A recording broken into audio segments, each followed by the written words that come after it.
Fragen und keine Antwort steht bereit. Du verlierst dich in dir selber, bist noch nicht so weit.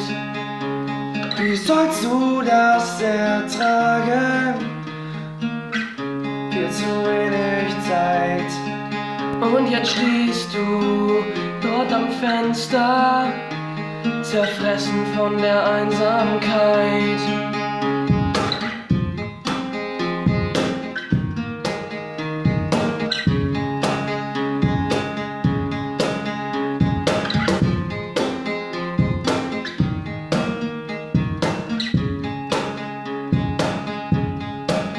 Alle wollen dich blind verstehen, doch sie sehen nicht die Details. Du bist müde und versteckst dich in der Dunkelheit. Doch am Ende dieses Tunnels brennt ein helles Licht und es zeigt dir, wo du hin musst, damit du nicht zerbrichst.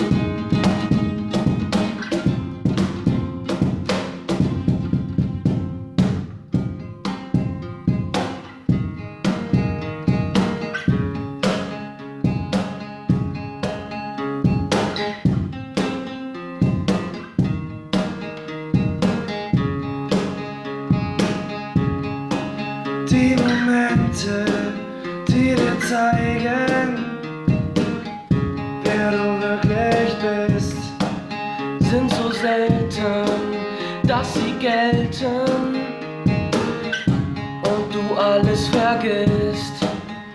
Und ich glaube fest daran, dass sich alles ändern kann, denn die Zukunft von dir selber